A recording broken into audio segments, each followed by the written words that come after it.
Bonjour à tous et bienvenue dans cette nouvelle vidéo, j'espère que vous allez bien. Aujourd'hui on se retrouve pour une nouvelle vidéo et on va parler de la Ligue 1 Uber Eats avec la 23e journée qui s'est terminée hier soir. On va avoir les matchs de Metz, de Lyon, de Lens, de Monaco, du Paris Saint-Germain, Rennes et OM Montpellier. C'est les 4 rencontres que j'ai sélectionnées. On va commencer tout de suite avec Metz-Lyon. Donc les Lyonnais qui se sont imposés à l'extérieur malgré un but de Miko Datse. Les Lyonnais ont réussi à s'imposer avec d'abord un but du général Lacazette, le meilleur buteur lyonnais de cette saison, et le premier but sous une nouvelle couleur de Saïd Benrahma, la recrue arrivée en provenance de West Ham cet hiver. C'est qu'un prêt, mais il fait déjà du bien aux hommes de John Textor, le président, et Pierre Sage, l'entraîneur.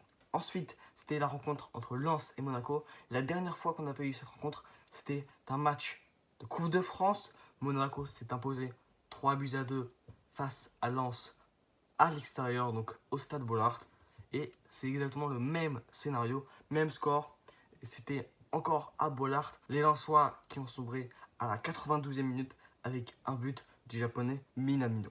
Ensuite, il y a la rencontre dimanche à 17h.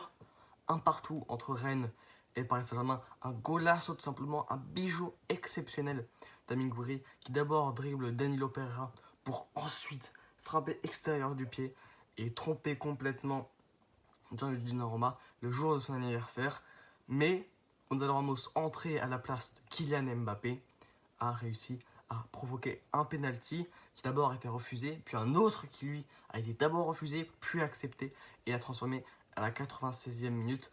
C'est le but le plus tardif de l'histoire du Paris Saint-Germain en Ligue 1. Il a été inscrit par Gonzalo Ramos qui donc avait remplacé Mbappé. C'est un petit drama. Je vais peut-être en faire un short qui devrait sortir demain, peut-être. Aussi le retour de Mendes à la compétition depuis 10 mois qu'il n'avait pas joué.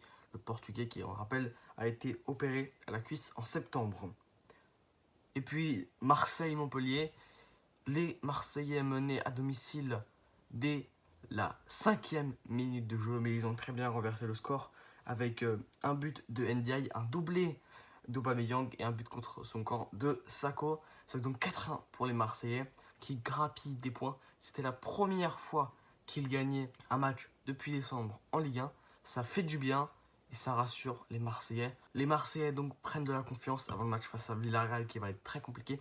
D'ailleurs, dites-moi dans les commentaires si vous avez hâte de ma vidéo qui sortira mercredi pour les pronos de la Ligue des Champions et jeudi pour les pronos de l'Europa League. C'est pile une semaine avant les matchs, sauf pour les matchs qui se dérouleront mardi, notamment du Paris Saint-Germain et de Naples contre le Barça.